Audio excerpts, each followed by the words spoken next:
Hello, today's guest is Luck, who is a ceramicist, zine maker, does a lot of stuff, is also on the operational committee of Generator Project, which is an ARI, an artist run initiative in Dundee. It's like a gallery model that is kind of there to specifically benefit emerging artists, and they do really cool stuff, very radical space. And they're also on the committee at DCW, which is Dundee Cermaics Workshop as well. So they're super, super busy. We get into talking about a lot of theory, a lot of how artists see each other, how they see audience. We get into speaking about, queerness and how you kind of see yourself in your work, and you can kind of realize yourself in your work as well. It was really fantastic to speak to Luck. I really, really enjoyed speaking to them. I said to them when we finished, I was like, you're coming back for a part two and you do not have a fucking choice. It was fantastic to speak to them, and I was in Generator at one point, so it's nice to see the baton being passed to someone who really kind of cares about it, and which everybody does, but it's lovely to hear about it still going strong. Yeah, I hope you really enjoyed the episode and go and follow Luck. They're always doing bits and pieces, and they specifically mentioned the Generator 30th birthday, which is the week beginning October 5th of 2026 this year. Yeah, so go along to that. Generator does loads of cool stuff. They support a lot of really cool people, a lot of people who maybe wouldn't have opportunities elsewhere. And yeah, I hope you really enjoy it. Bye.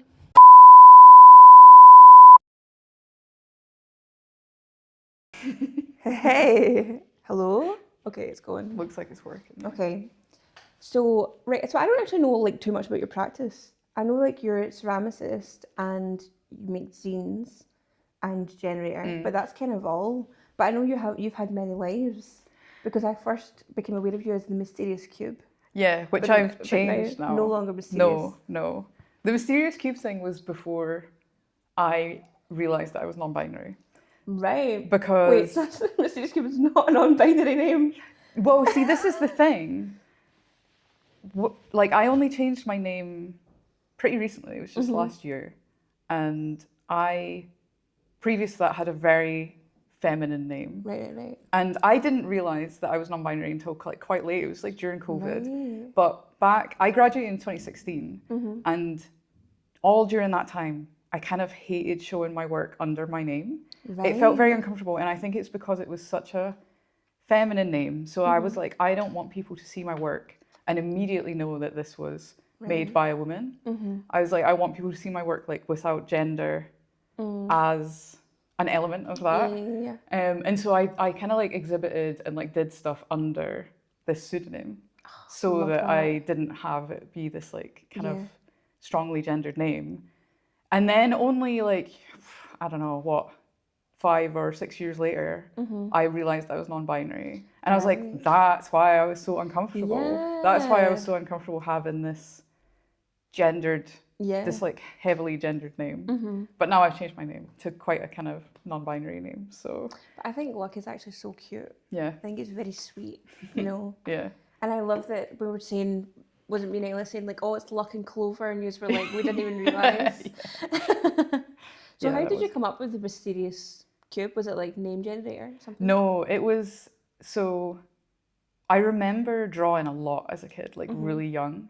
And one of the first things that my dad taught me to draw was that it's called a Necker cube. I don't know if you've seen it. Or and it's like, it's a cube that's like a frame. And basically you can view it from multiple ways. So like, is it like the square you join them up? No. Yes. You're right. Yes. Yep. And so you could either view the front of it as like the top square or the bottom square, depending on kind of how you kind of view it in your mind, even though the picture's not changing. And so it was based on that, because that was something I guess that left a big impact on me from when I was young. Yeah. So. But I suppose in like the kind of spirit of being non-binary, it's not this thing or that thing. It's kind of I both, guess, but also kind of neither. I never even made that connection. No. That's so funny. It's like I clearly subconsciously knew that I had a non-binary identity before I even like properly, formally recognized it, I guess. But yeah, it's funny as well that you mentioned the zines because I actually have not done zines in so long. It's just the first I thing know, that I but started doing on the scene. but it, you know, it's so mental because I so connect you with zines.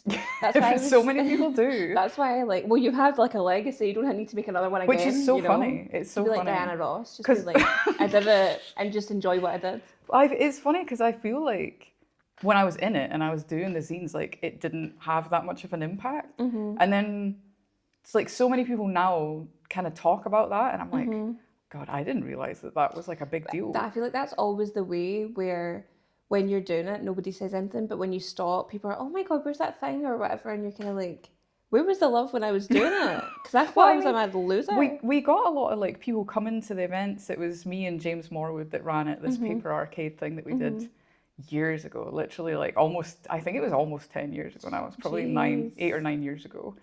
And we did get a lot of people coming along to the events and stuff. Like we did the zine jams, and then we launched a zine at the very first Arcadia event, which ever happened. So that was really cool. But it always, to me, it always felt like quite a kind of small, like contained thing. And I didn't realize that like people in sort of the wider art community of Dundee were even aware of it, really. Because I feel like I've only like really kind of gotten comfortable and gotten to know people in that side of the sort of like more conceptual and fine art side of Dundee's creative community, like pretty recently. And then I kind of joined, and I started getting like when I joined Generator, everybody was like, "Yeah, everybody knows who you are," and I'm like, "How? You look like How?" celebrity. You are like our Diana Ross a bit. That's crazy. No, I don't think so. No, but I totally knew you from zines before I even, and I knew Mysterious Q before I'd ever, and maybe I had met you, but I hadn't put two and two together. But yeah, mental, you do have like I know, such it's a so weird. legacy aura. It's so I still don't even feel like I do, which is wild. But Yeah. yeah, I do. I guess I've become one of these people that knows a lot of people, I think. Yeah. And Dundee's like so ripe for that as well because it's just like a big town. It is. It's You so know? nice. I love Yeah. Dundee. It was one like Dundee's creative community and how anti-gatekeepy it is one of the reasons that I stayed here. Yeah. Because I have friends who moved to Edinburgh and Glasgow, and I think it's been a lot different. It's very cliquey. It can be very cliquey. I'm sure it's not all like that, but yeah, I Yeah. think here it's just so like when new people come in and they're like, oh, like I'm interested in getting involved. Like everybody's like, yeah, come get involved. Like it's so nice. Like, and I think it's really a lot more difficult to get your foot in the door in other cities. Yeah. I think as well, like with Edinburgh and Glasgow, so I'm mostly from the West Coast, but did my undergrad in Edinburgh, and both of these kind of art scenes have so much money in them, but the money is like it's given like trickle down, like it's Yeah. like a lot at the top, Yeah, like yeah. like mental at the top, and then there'll be like little crumbs, and everyone's in Yeah. this rat race to get little crumbs, and with Dundee kind of getting gentrified just now, I can see. I don't know. I don't want to be. I never want to be a party pooper, but I feel like I always am. I'm like, guys, don't get too excited, kind of thing. Yeah. But then I feel like, oh my God, shut up, Katie. Like people let people have fun, but then No, I think it's kind it's of going like back and forth between like, but can you just lead them into the lion's den, kind of thing? yeah, You know? yeah. No, I think it is definitely an important thing to keep like an eye on, to kind of be Yeah. cognizant of. Like I think it's really important because I do think it's the kind of thing that like can sneak up on a Yeah. community and then suddenly you're like, oh shit, like the vibe is completely different. Yeah, and I feel like it is like, I don't know, like I know a lot of people are like super sound, but then they're maybe like, oh, but it's really good for networking or whatever. If I go to like this event or this place that is like historically very anti-union or they're very like that kind of thing, and I'm like, guys, what the fuck are we doing Yeah. for like a day of art, like for like 90 quid or something like that? What are you doing? What are we doing? Is Yeah. this worth it? Yeah. And then I kind of again, I'm like, is it shitty for me to say that because people are just trying to make a living like fair fucks, or is it like you're making 90 quid now, but your job will go to somebody's fucking nephew in 2 weeks? Yeah, you yeah. know, I don't know. I'm always like with that's literally like the show I have in August is very much about like being from a gentrified or a place that was trying to be gentrified a lot and is now a kind of like graveyard of all the attempts. And I'm like, guys, we need to be fucking careful. Like, money massively talks, and people who are like so sound will become like weird about it or corrupt about it, and then the dust will settle and they'll go, I was actually always pro this and whatever, and you're like, fuck up. Yeah. You know? No, I think I think like I like being outspoken. I'm quite an outspoken person, and I like I'm pretty loudly against certain things, and I think that that's fine. But I also know at the end of the day that like people are gonna do what they're gonna do, and I think like there should be social consequences for that. That's what I Do you know think what as well. I And mean? everyone's so excited to them. I'm like, no. No, I think get them to fuck. Like someplace like Generator, which is where I'm on the committee at the moment, I'm like, you know, if we had an artist come in and they were like, I've previously worked with these people, I'm like, yeah, I think, I can't speak for the whole committee, but I think I certainly, and most of the committee would probably be like, actually no, because you've done these previous things and you've like associated with these previous like, you know, negative companies It's all or right, don't whatever. worry. I should have told you we were filming, so Hey. yeah. No, I do. I remember being in. I mean, I don't want to speak outside of school, but we had someone from this big fancy thing come in. Oh yeah, we'd love to work with you. And we were like, this is great. Da, da, da. And then they were like, we just because there was like the little kind of crumbs, and I was like, And I remember saying, basically like, do you take Israeli money? And they were like, yeah. I was like, right, so why did you come to right, let's zoom out. You're in a warehouse in Dundee. Do you know what I mean? Like and there's like Palestine flags and all these flags everywhere. What did you think was going to happen? But then I'm like, maybe that's just like, you know, just symptomatic of their kind of art scene, that everyone's like, oh yeah, but also like, oh, free Palestine, but also I will absolutely take the money, like maybe, but then I don't know, like you're gonna get people turning around and calling you out for that shit. And that's your consequence. Do you know what I mean? But like, I don't know.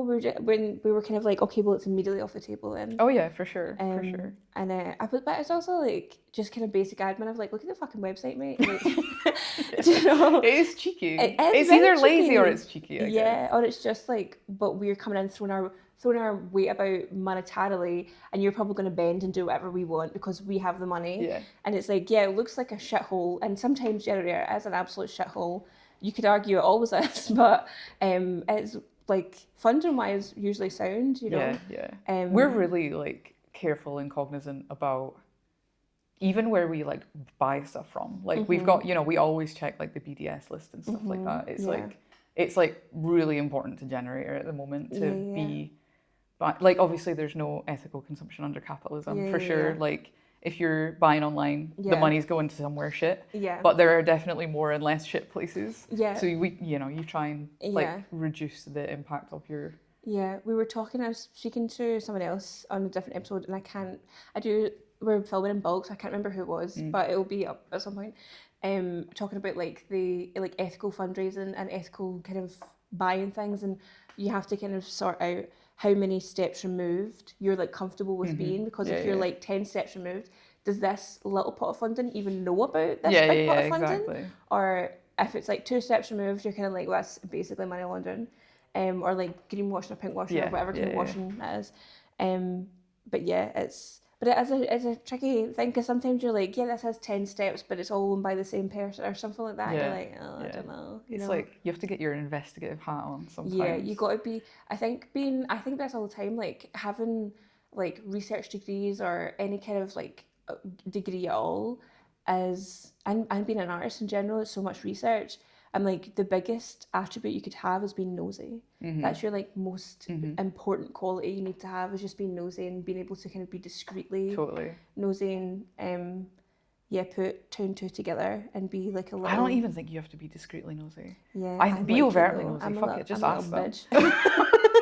If there's an opportunity for me to be a sneaky bitch, I'm going to do it. If I can be a sneaky cunt, I'm going to.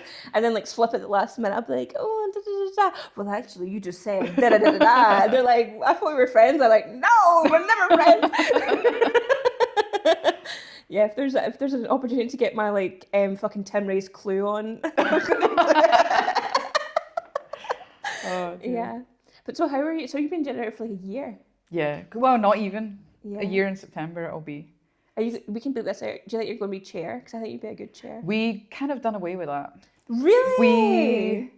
Generator got even more We're radical. even more non-hierarchical. Yeah. Fair. I have to say, like, it's not sort of like working as the smoothest it could be. It's like, I definitely think there's like a bit of transition period, because going from this person's responsible for all of this stuff to everybody's responsible for a bit of everything. We did have to implement to what we've called like multi-year funding leads. Right. Which is because there's so much reporting and stuff to keep on top of. And I am one of those. And like that kind of is what the co-chair became. So like we've got 2 multi-year fund leads, me and Eleanor Oliver. I think we're doing all right. Yeah. But yeah, chair kind of like, we just kind of did away with it. Yeah. And now like when we do meetings and stuff, people just goes, who wants to chair and who wants to minute, and there's no like set rules, and it's quite nice. It's nice. Yeah, and then it's not like the pressure. I'm going to burp trying. I just feel it's like expanding my throat. I'm going to try to push through because it's not coming up. And I'm like, why did I say that out loud prematurely? It's going to happen mid-sentence. It's going to be a surprise attack, but I'm letting you know. I always think, this is terrible, I always think about, like, do you know when the IRA was going to bomb someone, they'd phone them first. That's whenever I'm like, I say to Mark, like, I'm going to fart, but I don't know when. It's your problem now. Yeah, actually. I've told you, and I'm expecting you to be responsible. Okay. Just Noted. act carefully. Noted. You know? Yeah, I think it may went back down. I don't know. It doesn't matter. Yeah, I love doing the EOPMs and stuff. I felt like I was like Liz McGuire. Dear diary, today we did blah blah blah, and we spent XYZ, and this person was there, and they had a good time, like that. Yeah. I used to love it. We'd be like, we have 1 million EOPMs, like end of project management. We have 1 million of these to do, and I'd be like that. Like, I find it so fun, and then also going back 1 million years through like Instagram to be like who was there, and you're looking for the pictures for like any past committee members, and then you're like, I've never met this person. Is this, you know, Amy blah blah blah? Is this John such and such? And you're like, fucking why not? And there you go. It's been really cool going through the archive. I actually was on Generator's like archive team before I joined the committee. And yeah, there's some drama in there, man. It's so good. It's so good. There was a lot. We found something once and we were like, there's even drama, like we've got a big master document list of previous committee members. Oh right. And there's a wee bit of notes at the side for each one. And there's some where you scroll up and it's like, I can't say the name obviously, but it's like TERF, do not contact, retweeted J.K. Rowling and stuff like that. Yeah. Oh my god. Wait, I was going to say when did they retweet, but Twitter's fairly new. It wouldn't have been like 2001. Yeah, I don't know when it would have been. Yeah, I don't know. That's crazy. That's crazy to be in. But again, it's just like these mad radical spaces, and then I suppose a TERF could be like, oh, radical, that's for me or whatever. But to go into that space and be like, yeah, I can definitely say this, and you're like, what part of this? Based on when this committee member was on the committee, I reckon it was like they've maybe went down the pipeline. Yeah. I feel like maybe they were like cool and then they became uncool kind of thing. So I remember a few of them people going fucking like becoming like a mad nutcase, and you're like, right, well, the fucking you did sign a thing saying that we could contact or like whatever. I don't want to say too much because they are fucking mental. I'm gonna watch this and I don't want to speak you. outside of school, but also I feel like they would absolutely like send pigeons to track me down or something like that. They'd be fucking crazy. But that's the thing with Generator. It's like it's like a little powder keg, and then sometimes you get like such a lovely little sweetie where you're like, someone was crazy here, you know. Someone's brain went twanging here. We found a great, like fully, like I was like, how did you guys have the fucking time to put this together? Like a full document of like reasons to never contact this artist again, like reasons to never work with this artist again. I think I might have seen that. Is it handwritten? Yes, I found that before. Yeah. And I didn't find it, but you were raging. Somebody like was tilted, and to it has the receipts on it and stuff, and like everything. Like it's not just like this thing. It's like all the little itemized whatevers, and you're like, oh my god. And it's funny as well because we're still in the very early stages of sorting out the archive, and the hope is we're digitizing it for preservation. And the hope is eventually to have it publicly available. And there's this sort of like, kind of, you know, we can't agree. There's a discussion happening on whether it should all be publicly available because... With all the bitching as well? Yeah, because it's like, well, is it responsible for us now as the sort of size of organisation and with the legacy that we've got to be publishing this stuff that is just drama and like Yeah. even if you go through and you like redact people's names, it's like, yeah, I don't know. Is Sometimes it it's still kind of obvious who it is. professional enough? Do you know what I mean? And then Like, it's also like you don't want to you redact the name. That's technically like their work yeah, that you're not crediting them for. yeah. But it's also in terms of like I don't think they could sue you or whatever. But I think you could potentially get in trouble for that.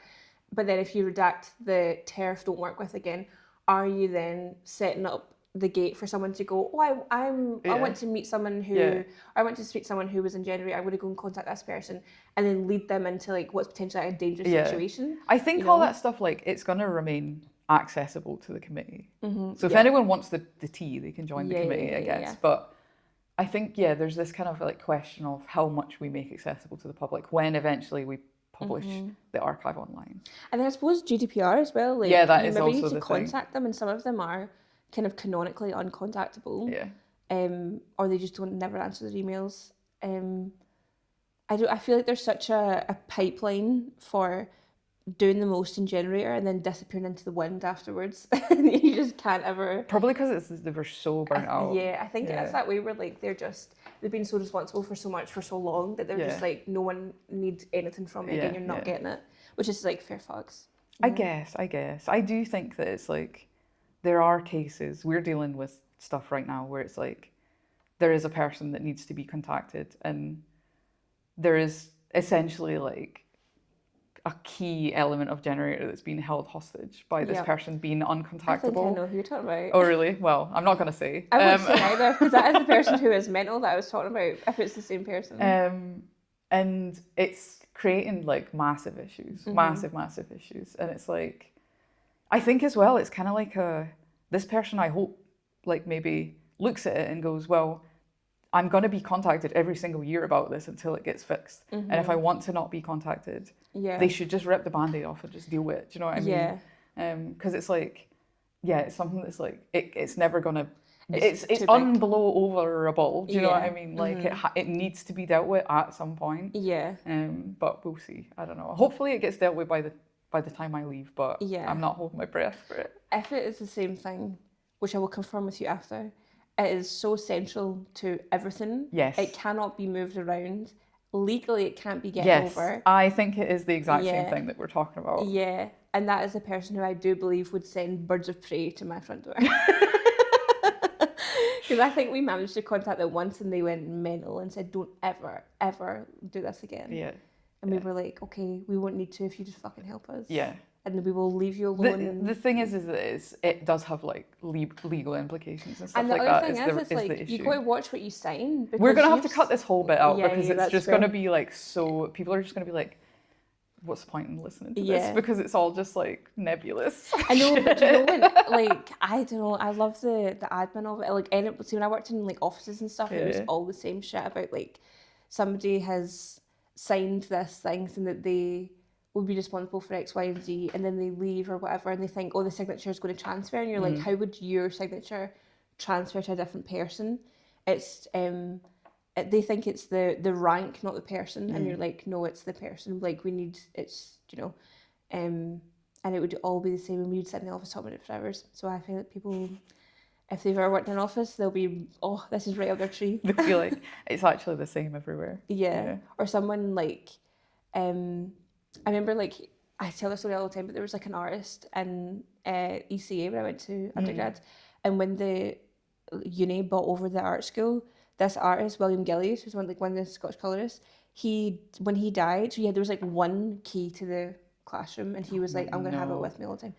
And in the classroom there was a cupboard, and when he died, it was like kind of sudden, and he died with the keys on him, and his family, I think he was just a bit of a hoarder, no offence to him, I don't know that for a fact, but don't haunt me, but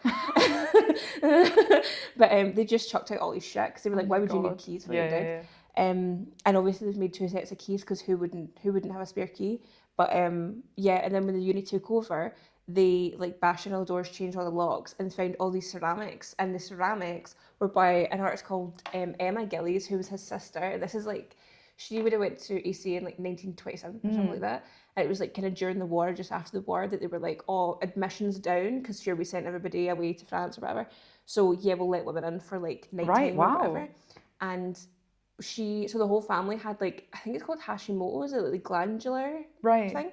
And so her gland just fucking ballooned, and it was like in her head, as in like in her skull, Yeah, not yeah, as in yeah. she imagined it. Yeah, yeah, yeah. But it made her personality change because Wow. it had, I don't know, the pressure on different parts of the brain, and she got institutionalized, and I No. think she died in an institution. But her ceramics like teacher, he was like, he was more of a kind of facilitator, like he just Yeah, had to yeah. kind of be there. He wasn't doing too much. She'd written this big cookbook of like, this glaze at this temperature, da da da. She got institutionalized. He took credit for it. No. And then when they knocked down the doors in like 2009 or whatever, and went into the William Gillies's cupboards, she had made like all these little like tester No cups and animals way. and stuff, and he'd kept them and painted them Yeah. for like years and years and years, or almost like every painting. And they were able to like retroactively place these before the publication of his That's cookbook, and crazy. solved a massive case. That's So like crazy. anything about keys, admin, mystery, Yeah. I'm like, yep, I That love is it. And mental. it's like yeah, the cookbook got like, I think he's still, I don't really know if his like, you know, son or whatever still Yeah. gets the royalties for that, but it was pure blown open, and I was That is like, what crazy. a fantastic ghost, a ceramics Yeah. ghost. And she made like little ducks and stuff like that. That's so And you cool. think, a little fragile duck, you're not going to be too much. I'm like, this was like an amulet, you know. Yeah, She yeah. was like fucking coming for you. She said, don't touch my fucking dad. Keep your paws off my fucking teacup Totally, and duck. totally. Yeah. But that, all that's to say is, any drama, any gossip is but I know it's kind of not gossip, it is like, especially if you're in an office or that, it is like, this is my every fucking day. Like, I used to work in an office and do, basically try and track down like partial, and that wasn't my job, but it was the person whose job it was just didn't do it. And I'd be on the phone to these people, and they'd be like, yeah, we sent this lorry and whatever, and I'd be like on Google Maps being like, you can't send that lorry because there's like a low bridge or Yeah, something. yeah. All right, so it's actually gonna be there in 2 days. Well, we've paid for this and that, so I'm Yeah, going to yeah. send you the form to like, refund us. Oh no, we found a van. And I'm like, but I would be like on the I think I'm just built for it, you know, Yeah. just for like For arguing on the phone. Oh, yeah. I mean, I can deal with it, but Yeah, I hate it's dealing a with people's lot. bullshit. Yeah, I do.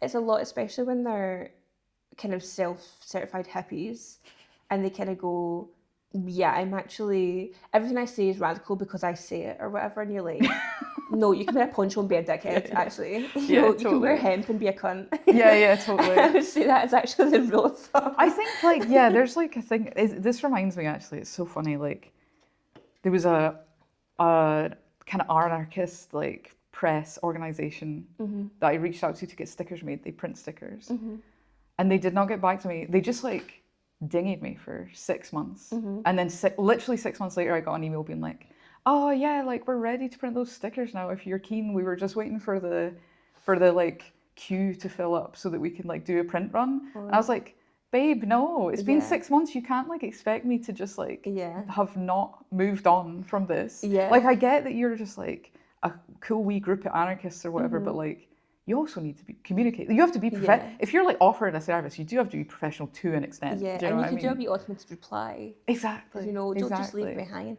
That's that thing where they kind of go, sometimes, like I've had it before, try to get prints or try to get something, and they're like a wee tiny thing, and I'm like, I'm a wee tiny thing, you're a wee tiny thing, let's be tiny thing together. And then a slightly bigger thing. And then they give you the, out of nowhere, the most pass-ag as fuck, like, we're actually da-da-da-da-da, and then they start throwing in like vegan and whatever, we're vegan press, whatever, blah, blah, blah, blah, blah, and it's like 10 adjectives, and you're like, I'm literally just asked what time you're open. Like, that's it. And you get this mad pass-ag as fuck, and you can tell the person who wrote it was at their wit's end, but was like da-da-da-da. That'll show them asking basic questions that we've neglected to put on our fucking website or Google Maps or whatever. Yeah, it is fun, like working in the arts, as you do get some kind of characters like that, and I hate it because I feel like my whole thing the past couple, well, maybe past like 10 years of that has been like, no, artists are normal people, that's a normal job to have. And then you get these fucking nutcases, and I'm like, I mean, them. define normal, Well, right? yeah, I don't know. I yeah. don't think anybody's normal. Well, yeah. And yeah, artists, like, you don't want to be normal in the arts. I don't think. It's kind of No, boring. but I think it's, I don't know, I don't want to put, that's like a big reason why I'm doing this, is so I suppose it's not just like people wearing like a big scarf being like, yes, la la la Totally. la la, or like that, like Frank from It's Always Sunny with a bob or whatever. Yeah. I'm like, it's not all that chat, and people can normally speak about their process Yeah, and yeah, whatever, and totally. not be like, it's the rhythm of the whispers of the la Yeah, la la. you can be an artist and be down to earth Yeah, for yeah, yeah, sure. yeah, Yeah. yeah. I think that's what would be my normal. Not that I'm like sure everybody paints their nightmares and lives in the studio with it all the time, but yeah, it's then these people that are going on like that. I'm like, you're the one giving us the bad name, and I feel like it as a kind of form of like social scabbery. But I'm like, you're wanting to be the special Mm. one, but by being the special one, you're saying we're actually all like this, like Yeah, that kind of yeah, way. And I'm like, now everyone suffers because you just had to, you didn't get enough attention when you were wee. I guess so. I guess so. Yeah, Yeah. yeah. Yeah. Anyways, tell us about your ceramics. Just It's funny because like ceramics is just like a little bit of. I feel like my practice is like very fragmented, to be honest. Like, and I'm still trying to like figure it all out. Like, I have a very kind of conceptual practice, which is very like rooted in different medias, and like ceramics is sort of like what I'm focusing on at the moment. And then I have like a practice that I would guess is like protest art, where nice. sometimes I just need to make stuff that's like anti-fascist to get it off my chest. Do you know what I mean? So I will like do stickers, or like I'm making mugs at the moment that are like based on anti-fascist songs that I've been listening to that like keep me Nice. like feeling hopeful. Yeah. But yeah, so like it's quite a fragmented practice. But yeah, like I'm enjoying ceramics a lot. I kind of like dabble in a bunch of different media, Yeah. like printmaking, ceramics, painting. Like I don't know, I get bored easy, and then I move Yeah. from thing to thing, and I like being able to go back to something and learn more. Yeah. Like it's funny, I wore this t-shirt, Master of None, right? Because this Oh, is like what I cute. feel like, where I'm like, I can do a lot of things a little bit. And I like that. I like Yeah. not feeling like I know everything about a particular medium. Yeah, you want to just keep learning Yeah, forever. yeah. Yeah. I think that's like, I often think about how like art schools like inform so much of how people think that they need to be as artists. You don't need to be quiet, it's okay. Sneaking in. You don't need to be quiet, don't be daft. But yeah, of how, because I feel like when I was in art school, it was like I did intermediate, which is very much master none, but that was quite a new revelation. Before that, it was like sculpture, photography, or painting, and even then they had become very kind of sprawled out, Yeah, yeah. and didn't painting didn't necessarily mean you're painting or whatever. But I think back in the day when people were an artist, they were like, oh, someone when they're young was like, you've got a talent for painting, you go to art school, we pay you for it, and when you come out, you'll be signed to this gallery and you'll work for them. And I feel like that's how people still kind of think of artists as kind of working, when actually when because that relationship between gallery and art school is kind of really broken down and become Yeah. very, very elite.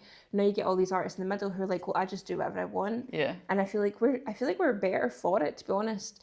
And I also kind of, maybe this is nasty to say, but I do love seeing the downfall of the traditional gallery because I feel like I think that's fair, they're kind of honestly. defaced and a bit evil. It's very bougie. Yeah. It's very like not in touch with working class Yeah. artists and stuff like that. And I not in think. touch with like anybody.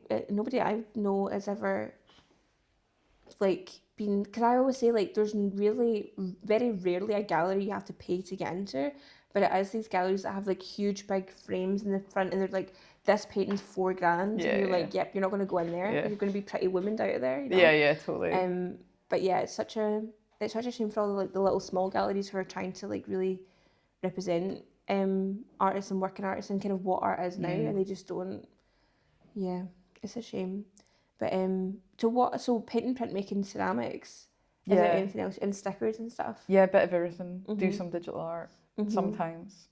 Just kind of a bit of everything. It's funny because I actually graduated from illustration. I didn't do fine arts at all. So like in hindsight, my practice that I really like and the one that I would exhibit is very conceptual.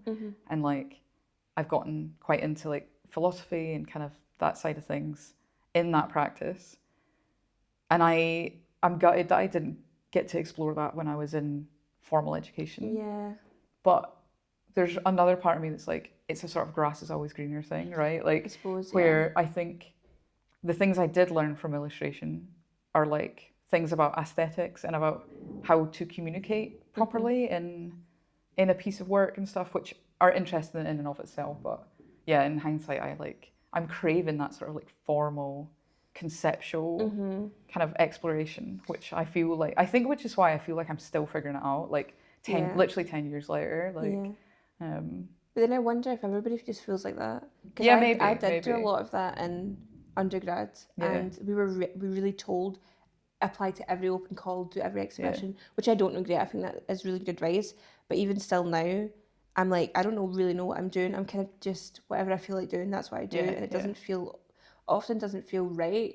But me and do you know Laurie McNally from Original Copy, we were talking about like how you start to kind of feel your process in your brain, or yeah, like you feel like, yeah, I felt like shit before, but then it turned out okay. yeah, And then yeah, you're kind of like, if I just push through, if I just ignore that I feel like a fucking loser gimp, it will sometimes be all right. And if it's not, no one got hurt and who cares? yeah, You know, and just trying to, I don't know, just get used to that and be like, it will be sound, probably. yeah, You know, yeah, what's the worst that's going to happen? I kind of fall on my arse.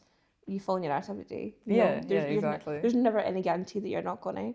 But I used to be really jealous of illustration people because they got, I think in ECA, they got taught like marketing and business stuff, and we never got any of that. I mean, I think learning that, because like that, my dissertation kind of module was all about that side of things, and it did just make me very jaded, though. Yeah. I will say, like, I kind of came out of it learning it and being like, actually, I don't want to have to do that. Yeah. Like, I don't want to be a commercial illustrator that is chasing after jobs and is like changing my work to suit a client and stuff like that. Like, Yeah. I just don't have that in me. Do you know what I mean? Like, Yeah. I put too much of myself in my work to then edit it for somebody else, I think. Yeah, and it feels like such a betrayal to yourself as well. Yeah. It's It's a different practice for sure. Like, and I think it's like for like illustrators and graphic designers and communication design, it gets called, right? Like, it's a skill. It's like, and it's like worth it. And the world needs it for sure. But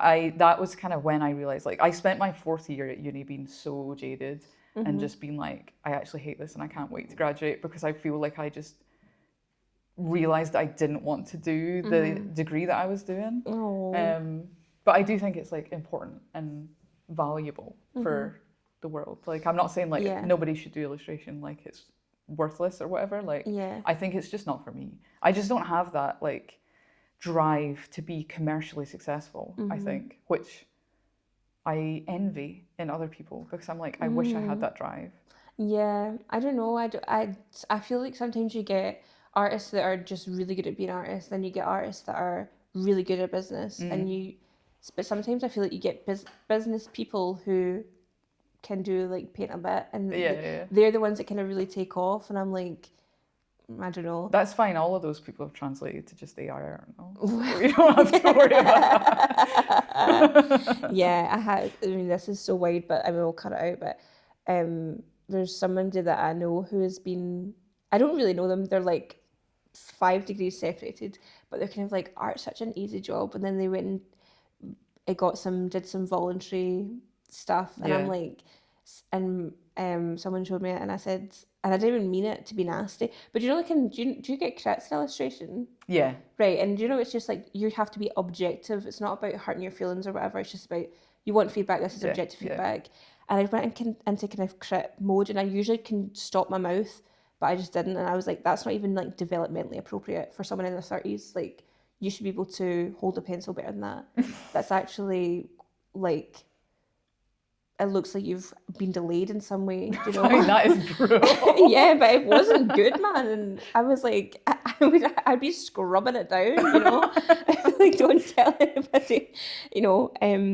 But yeah, but again, like, they're a very good kind of business person. And I feel like a lot of people, I think, again, because of the people with the scarves and the, you know, the mad crazy bobs and the big chunky jewellery, artists are a lot of time inaccessible, or people feel like they're inaccessible, or you can't oh, you just don't get it, like Yeah, that kind yeah. of way. And I'm like, sometimes it's just bad, you know. Yeah, yeah. And a lot of time I feel like it is the business people that are like, because they're, I don't know, I suppose the loudest, they get the kind of most work. But I'm like, you're not necessarily the best or doing anything for like culturally, thinking about like the fucking rainbow cow or whatever. I'm like, that cunt was You know just what? I was loud. literally just thinking about that. Like, Yeah. I think it's just, you have to look at things contextually, I Mm-hmm. suppose, right? Like, and also like value is, I suppose, subjective in a way. Like, what do you want from a piece of work? Like, and where are you seeing it? Like, when I go to a gallery, I want to I want to be challenged by Yeah. the work that's there, and I want to go in and I want to be like,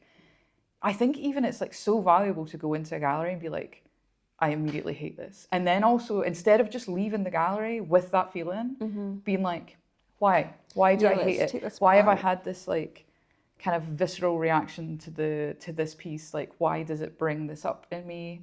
Like, do I hate it because I think it's not technically like impressive? Do I hate it because I think that it's not saying anything? Like, and all of that. Like, you can go into a gallery and immediately hate something and leave and still hate it. But I think that middle point where you like break down the reaction that it's had in you is so important. Yeah. And I think like if you go into a gallery and there's like a rainbow Highland cow, maybe you go in and you go, well, it's cool. Like, you know, I think it's pretty. I hate Highland cow art personally, Yeah. but like, you know, maybe somebody's like, it made me smile because it's silly or whatever, but it's like, it's not challenging you in any way. It's Yeah. not saying anything. And it's Yeah. like, the challenge is like the exciting bit about the art. Yeah. I think, well, yeah, if I seen a Highland cow, I think it would fill me with rage. If it was in a gallery, I would just leave immediately, Yeah, probably. I'd be like, But oh, so you don't know what you're talking about? Okay, great.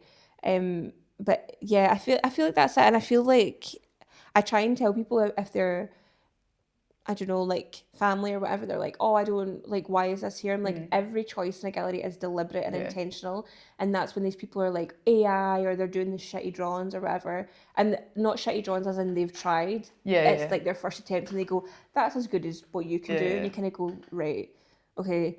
But that's literally like screaming along to Whitney Houston, be like, we're both making sounds, you know, yeah, like yeah, shut up. totally, Not, totally. I'm not saying that I'm the Whitney Houston of art, but I just mean like, I don't know. I'm like, you just boiled it down and transferred it all to yourself and Yeah. being like, yep, this isn't a skill. This is just whatever.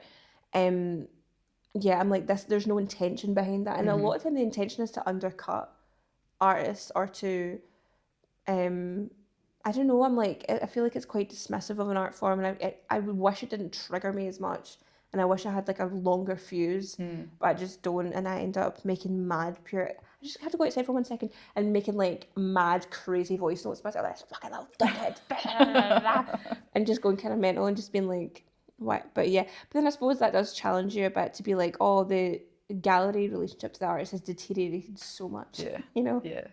Yeah. But yeah, no, I'm just pissed off now. But so, how did you get into ceramics then? If you're, because I I suppose like when you're saying painting, printmaking, ceramics, they're all kind of painting, printmaking are kind of at least a bit related to yeah, yeah. illustration. You know. So yeah, I mean, when I say painting, I've never oil painted. Like my painting is very like flat and it's quite graphic and stuff like that. So like I don't want people to come away and be like, oh, like Luck is a painter. I'm not a Paint's painter. I'm painting. like I'm I'm not. I was never trained in painting either, so yeah. don't worry about it. And then for my whole fourth year at uni, I basically lived in the print workshop because I love technical processes. And yeah, I basically just like lived there, and I like a lot of my final year work was printmaking based. And then I was an associate staff member at the print studio at DJ CAD for like 8 years after graduation.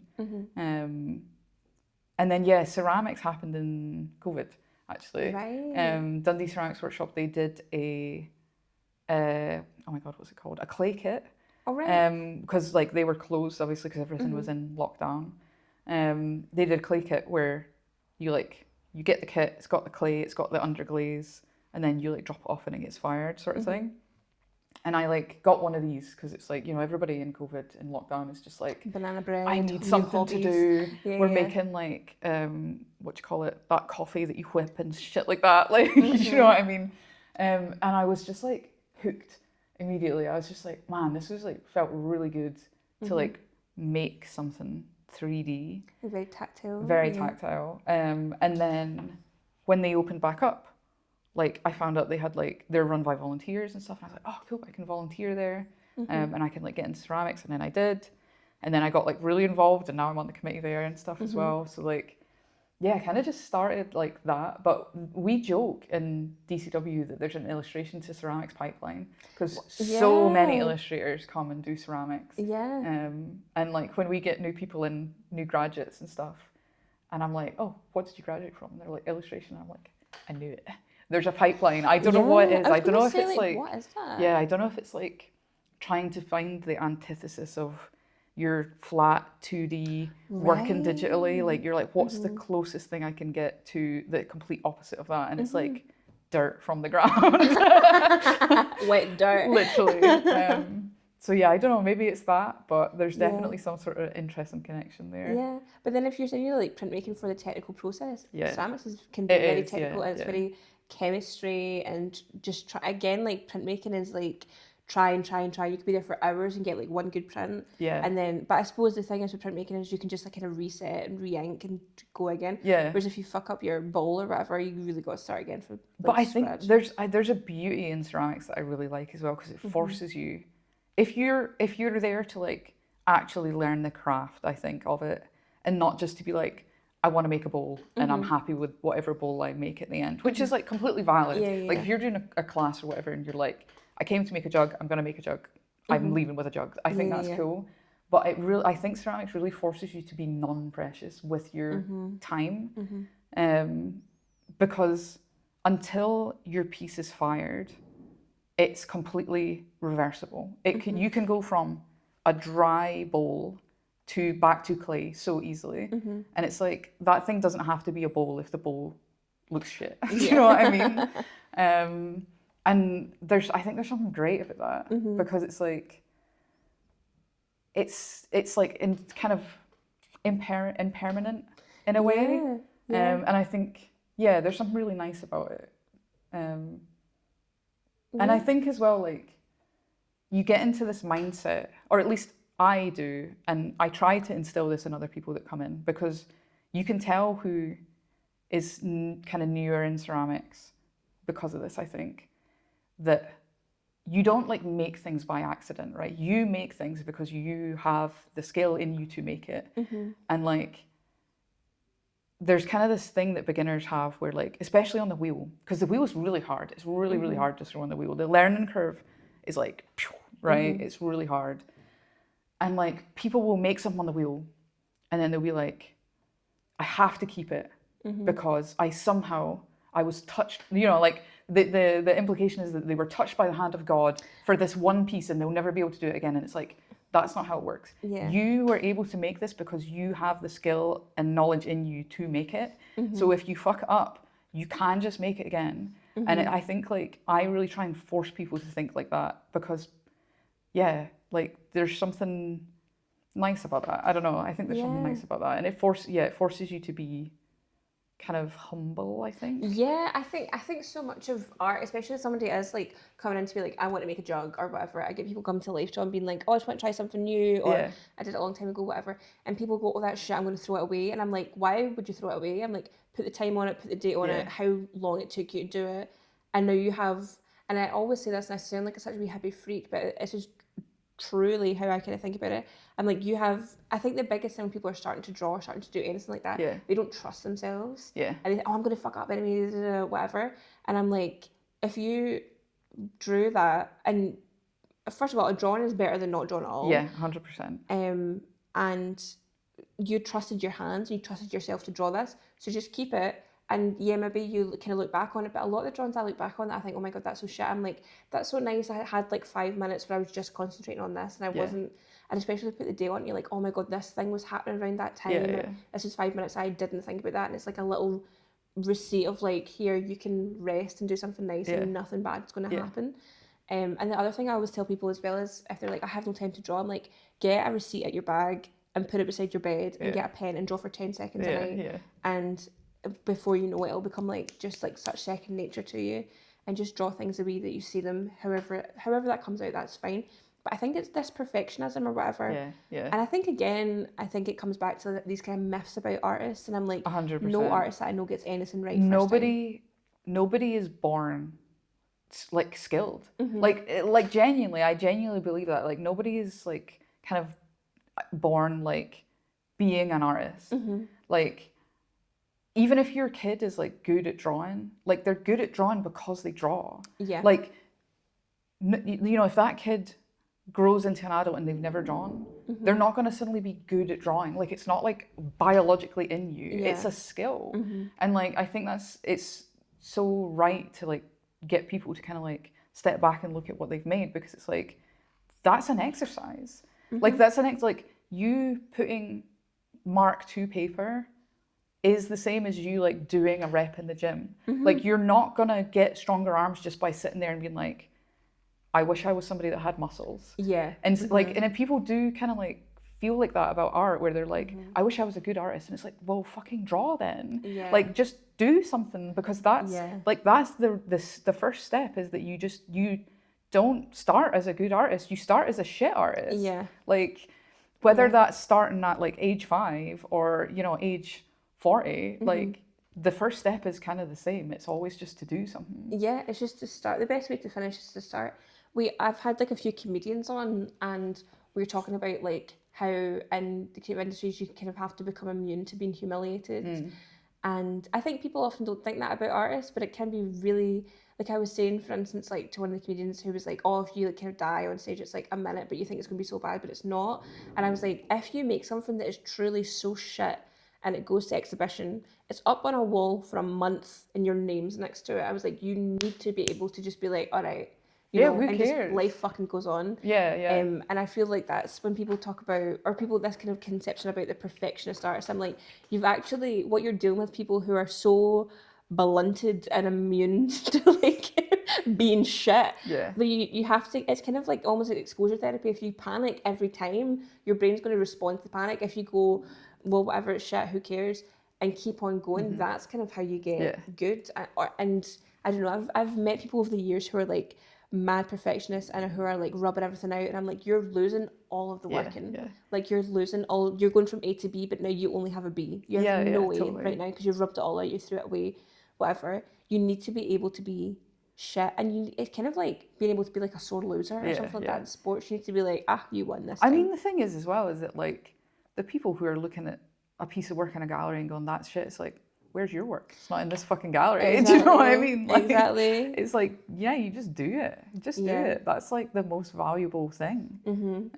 A lot of the time, like, the quality is not the thing, it's the doing it. Do you know what I mean? Like, and it is like a lot of time the working as well.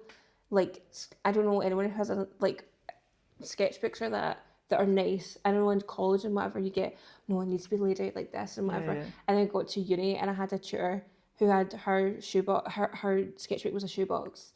And it was just like mad shit. And she was like, oh, I've got it in here somewhere. And you'd kind of be like, sat there for like 20 minutes when she's trying to find like a penny that had like a mark on or something like that. She's going through and it's like all this shit coming out. It's like a shoebox like this. Must have had like Jeffrey Campbell, something like that. Looking for it. And I'm like, I've been told to like use a ruler and do swatches with different paint. And then she's like, no, a sketchbook's like a visual collection that it's going to literally use working. Like a Pinterest board, or it's voice notes, or it's drawings on your phone, or it's in the back of a receipt or whatever. It's just for you to get from, in that instance, A to B is like out of your head into the real world somehow. But yeah, and I think, I don't know, it upsets me when people are like, it has to be so perfect. I'm like, you just have to fucking do it. You just have something to say, you just got to say it. That's it. And that's kind of the work in that way. Yeah, I feel like I go off about this. Every single episode I'm like, yeah, fuck them. I made this so I could talk shit about them. That's totally fair. That's fair. I actually didn't, but if somebody thought that, I'd be like, yeah, fair. Yeah. So what else are you up to? Are you doing the zines still? No, I haven't done zines for ages. Are you like off them or just like? I'm not off them. It's just like it's not taking your fancy recently. I think I struggle to make my own zines because I'm like, I feel like I've got nothing to say. I don't know. Yeah. I'm just like, yeah, I don't know. I think I'm also just so busy.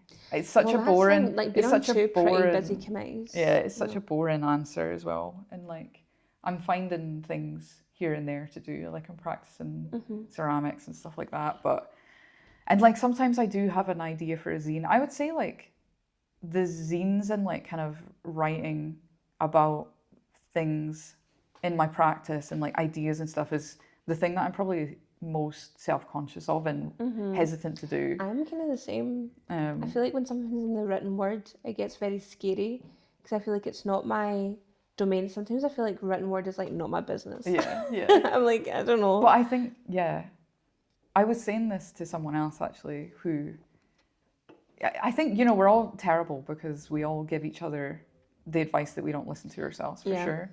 But like, usually what people have to write is more interesting if they're not confident in their writing because there's a lot more introspection there. I suppose so. That's very true. So I do tend to believe that in other people, but I do then tell myself that nobody would care what I have to say. Yeah, So, well, I would care if you need a list. If you need a petition, I'll be petition. number one. Force Luck to write. Lock you in like a clock tower or something like that until you come out with a novel. I could grow my hair out like Rapunzel. That would take a while. No, yeah, like it's something that I definitely would like to do when I have more time and stuff. Is kind of delve more into that like communicating ideas and stuff that I have. Yeah.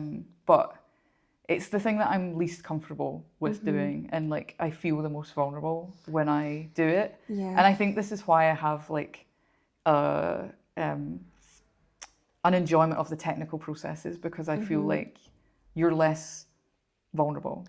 You're more like you either know this process or you don't, or you've learned X amount of hours of this process or you haven't. Yeah. And I think like when it comes to kind of communicating things, you're like, there's so much more to consider. You're like, how is this coming across? Like, how is... Oh, is that our timer? No, it's okay. Keep going. You're on a roll. How is this coming across? Like, how is this in the context of the political climate and like who you are as an artist and your identity as like a femme presenting non-binary person as opposed to other people and stuff like that. And it's like, we're getting like very, very technical here, I guess. And like, you could say that about physical work that's created as well, but it seems easier to me than to put it in writing. Yeah. But maybe it's because the work that I make is more nebulous or something. Whereas if you write, it feels very, unless you're writing maybe like poetry, it feels very like, That's what I feel like as well. And I feel like there's so many good writers and I'm like, but you're different. You're like S tier. Everybody else is like mid. And I'm like, I can paint this better than I can write it. So what? And I feel like I'm just not patient enough either. I'm like... But we're just like total hypocrites right now because the first step to doing something is to do it. And that's all we've been saying for the last 30 minutes. I have done it. They're in a Google Drive collecting dust. I like write all the time and my notebooks are like... I was saying to... Do you know Georgia Dunn? So I was saying to Georgia, like, we were in uni together and I would show her my notebooks and I would translate it from like drawings into writing into like maths because I don't really understand writing. I'm super dyslexic, but I really don't fucking understand maths at all. So I'm like, if it makes sense in an equation, then it must make sense, and it's not me getting That's so interesting. I think it's like a deep-seated insecurity that I'm That's like, so fascinating. No one's going to understand this. And it's just me being in my own head, just being like, yeah, I'm right, actually. And then I put it into writing and sometimes I go, oh no. And then I put it into maths and I go, this really doesn't make any sense anymore. I'd be like, if this can fit into this thing, or do these three things have a relationship, or and trying to put it into kind of physics or whatever. Because in my master's, I had Natasha Lojcic, and she was very into like quantum mechanics and physics and stuff like that, which I kind of understand more than I do times tables. I don't know if that could really just be a me thing. I don't know. Maybe I don't understand them at all. But I would translate them back and forth just to make sure. But I feel like that is a kind of the same way that you're saying about the technical process of being like, I'm just basically dotting all the I's, crossing all the T's, mind my P's and Q's, and making sure everything's running. Whereas I feel like if I was braver, I'd just be like, yeah, I made it, and that's it. You know, I don't need to translate it back and forth. But then I feel like as well, trying to be responsible and saying like, is this from... You know, I maybe need to understand what privilege it's coming from, or maybe need to understand the political climate, the like actual weather climate, understand this, the place and space, the this and that, and kind of go over, leave no stone unturned, which is a process I really love. Yeah. And just kind of leave no stone unturned. You find something under stone, you go, oh, that's going into the pot now, and then it becomes like a different thing. Yeah, yeah. And you kind of have to kind of, I don't know, I feel like you're kind of like dancing with like a big fire. It keeps getting bigger and bigger, and you're kind of like, whoa, you can't touch me. I'm gonna. And yeah, but it's a process that I really love. But at the same time, it's yeah, sometimes I'm like, am I wasting time because I'm a shite bag? And I think sometimes I'm a bit of a shite bag. I think every artist feels like this. Yeah. And every artist tells every other artist that they shouldn't feel like this. And we're all terrible at not listening to that advice. Yeah. But no, I think, yeah, it's something that is really interesting. And I think as well, that's where like the community and like other art contacts and stuff you have comes into it, right? Is that like, it's really nice for something that you're insecure of to put that out to somebody that's trusted or a group of people that you trust and be like, is this shit? And it's like a group of people that like, will be honest with you. And I think that's important. I think that's an important resource to have as a creative. Is other creatives who are honest. Yeah, that's something I think artists got right, like visual artists got right off the bat, is because of the crit format. I think we have a muscle that we can be. It's kind of like Joan RuPaul says, like, all tea, no shade. It's kind of like that. It's like, I'm being objective because you've asked me specifically for feedback. It's not unsolicited, whatever. You've asked me, we're in an environment that's a crit space or whatever. You've asked me for feedback. I'm going to be honest because I think, I think this would be helpful potentially. And you've also asked for it. And I think that's something we really got whenever I've seen other creative industries work, as people kind of blowing smoke up each other's arses, and I'm like, no one's going to get any better, and you're all going to keep, this becomes like a whirlpool where you just all stay at the same level in the same space, and then it becomes really resentful of each other, of this person held me back or like whatever, and I'm like, and it's never, I mean, in art school a lot of time you do get like, yeah, it's pretty shit or like whatever, but, or ECU did, but I don't know how DJ Cat does, but yeah, it's, I don't know, I always really appreciated just the honesty, because I think it's also when you go into that space, you know exactly what you're getting, and you can really mentally prepare for like an hour of being told, objectively, this is bad. And you go, objectively, all right. And I think as well, like, there's also skill in kind of curating that in your mind, right? Like, someone tells you maybe that they're like, I don't like this aspect of your work, and you're like, well,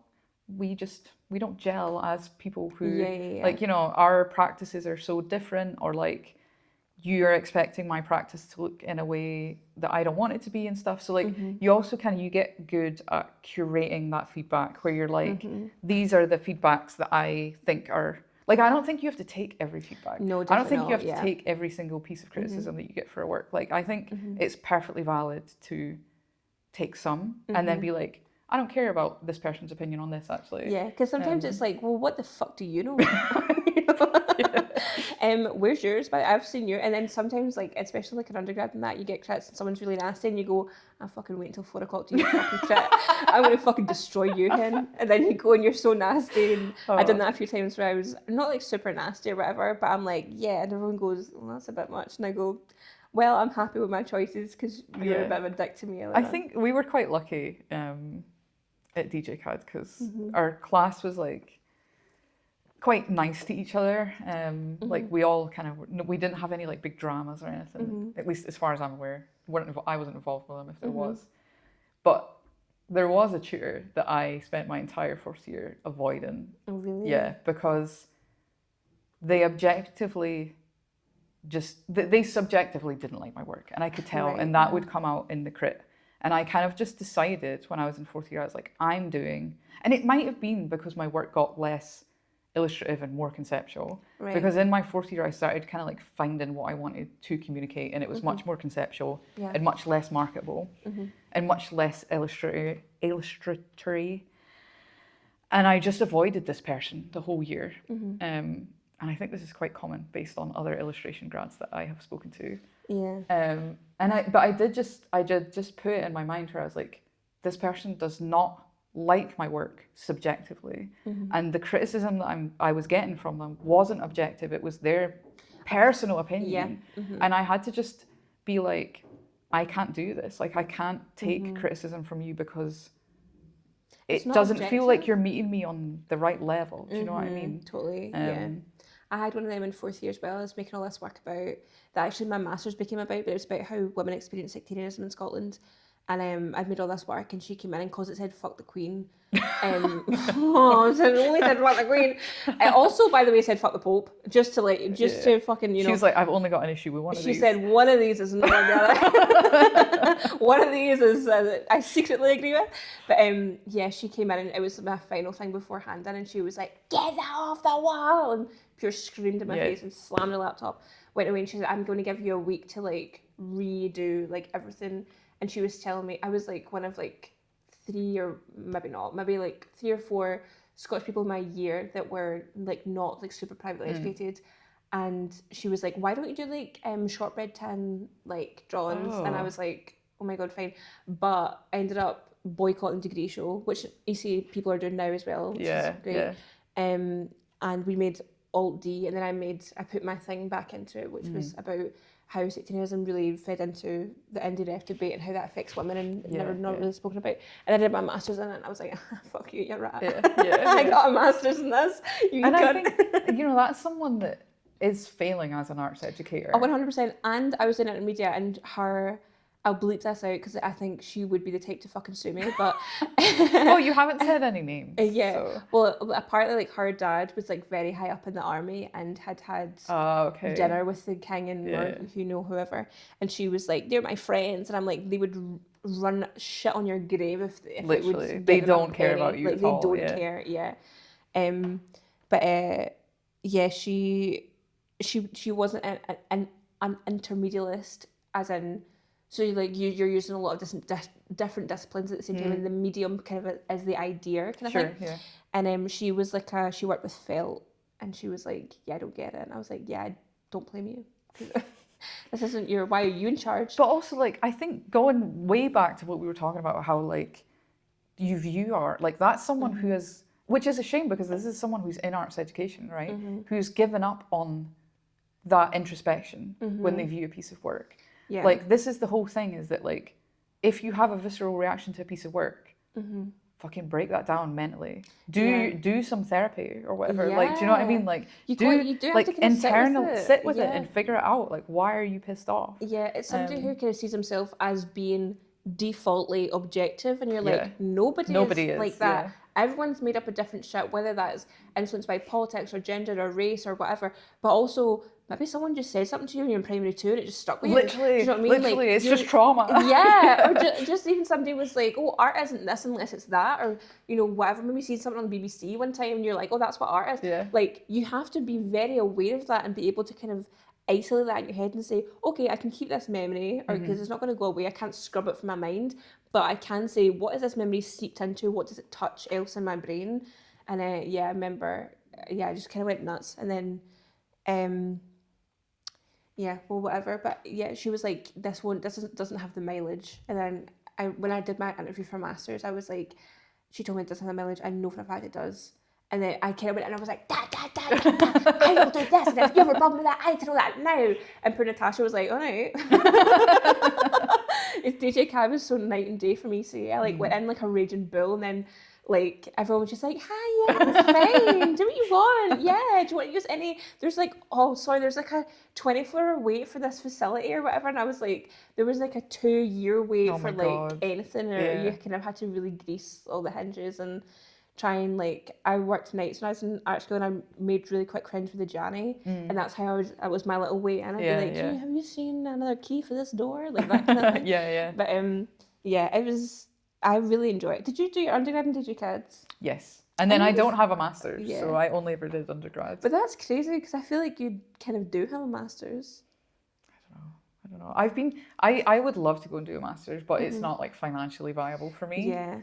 But then I've also heard that like it's not all it's cracked up to be, kind of thing, and like it can really be, I don't know, like what you make of it. So I don't think I would have if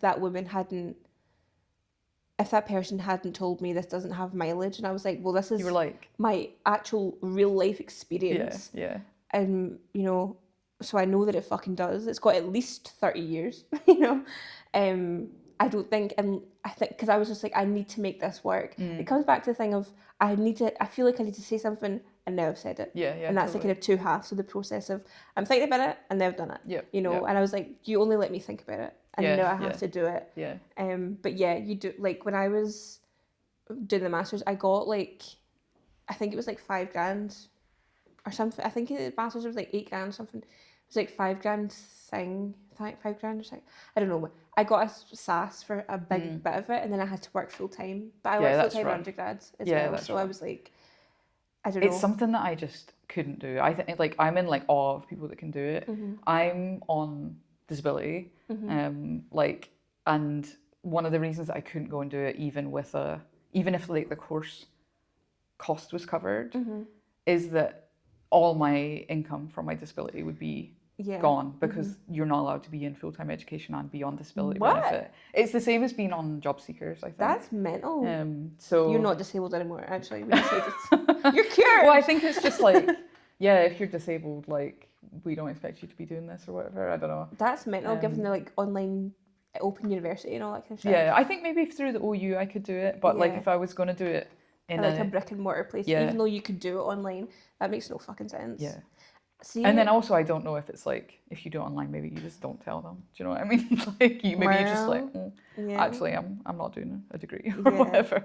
It is like nice, but I think it's, I don't know. It was also like just after COVID, and I was like, I need to get out of home again. Just because it was like I'm from like a really small place, and I'd grown accustomed to being in a city, and then going back, I was like, oh my god, I feel like I'm being suffocated. Yeah. And I need to get out. And then Dundee was like kind of nice in between, but it wasn't. Pardon me, there's that barb. It's only like 40 minutes late. Yeah, it was like in there. Yeah, it was a nice kind of in between, but it is. It's not too big, it's not too small, and you kind of know the same people, but you don't see them all the time. Yeah, you know, yeah. that kind of way. Where is it you're from? Fife originally, yeah. But I've been here for like 15 years, so. Yeah. And yeah, planning to stay for the Can people tell you're from Fife? No, because when I came here and I started uni, I had to change my accent. I had such a broad Fife accent. Did you? Nobody could understand what I was saying at all. I love that. It was indecipherable, and I literally just had to. And now I probably couldn't go back into that Fife accent. I've like taught myself out of it, which I think learning more about like class and stuff is quite tragic actually in hindsight. But yeah, I changed my accent a lot, so people don't usually manage to twig where I'm from. I changed mine a lot as well, but when I'm, like for instance, the last in my closer night, I was like 4 o'clock in the morning, she was like screaming, and I went out and I was like, what the fucking and she was square going and all that, and I was like, well, I'm no fucking fake, I don't care who your fucking cousins are, so, and I was just going fucking mental, and it was, in fairness to me, she had woke me up by screaming into my door. So that's not a typical way for me to behave. But yeah, and I just go so Dumbarton-y. Or like if I'm, I don't know, angry or laughing or something, it's whenever it's the reaction is too quick to edit, kind of thing. Do you still get that? I don't know. I feel like I'm quite to anger. Yeah, I feel like I'm quite a bitch. quite reserved. Maybe Yeah. I need to just. Maybe when I'm drunk, it comes out. I know that it comes out when I meet people who I went to high school with, who still have the accent. Yeah. Do you think that's like a code switching thing? Yeah, probably. Yeah. It's like subconscious, but it does happen, I think. So. That's what sometimes people say, you speak different, can you do it now? And I'm like, no, my brain won't let me. Yeah. Because you're here. Because it's not like me talking right now, I'm not like consciously tempering my accent. That's just like how I speak now. Yeah. But yeah, when I first came to Dundee, like, I would just get everybody in my class was just like, oh, sorry, what? Sorry. Yeah, I used to get that a lot in Edinburgh. It was kind of mental. And I was like, and it was in fairness, so it was like a lot of very posh English people, and I'd be going on, they'd be like, what are you saying? Oh, luckily I never had it that bad. You fucking voluntarily fucking moved here. You're in Scotland. You know, I just became like such pure Braveheart. Yeah. Just because I was like, guys, no one had a gun to your head. Though, right? Like, Edinburgh's rough for that. Yeah, for sure. yeah, it was hard. It was a rough ride, and then you kind of become like the safari park. You become like, do you know the guy who like leads them around Jurassic Park? And these animals, or this is the fucking this habitat. They'd be like, "What's Livingston like?" And I'd be like, "Never have been to Livingston." "Ah, it's fine. Yeah, it's nice." I don't fucking know. But yeah, you become the authority. Yeah, so we've done an hour and 10, but is that all? Do you need anything to plug? Just, or do you want to plug anything? Anything to plug. Generator's 30th birthday is coming up. Yeah. And we're doing a week of events. It's the second week in October. I can't remember the dates off the top of my head. But yeah, very exciting. There's going to be a week of events culminating with a big music event at the end. We're doing a performance night on the Friday. We're going to get a giant cake made, vegan and gluten free. So Let's that's see what kind of cake. What are you talking? Yeah, jam? we don't. We're speaking to the cake people at the moment.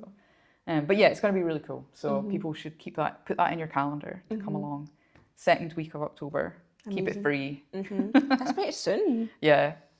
Keep feeling it's like March. It's not. It's No. nearly August. We're shitting ourselves actually because we're just like, it feels like there's so much to do in so little time. Yeah.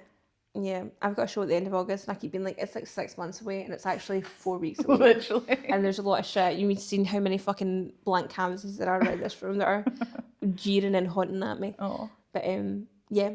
So Generator and anything else, any DCW things? No, nothing off the top of my head. Just keep us on Instagram is where all that stuff happens. Yeah. But Lovely. Well, thank you so much for coming on. No, it's been I've great. Loved it. I might have you back. Yeah. If that's cool with you. Yeah, of course. I love a gab. Yeah. And I love I'll do like a wee intro telling everyone what Generator is and things. Oh yeah. I think I have maybe before, but yeah. I actually speak about Generator all the time. Oh, let me pause this.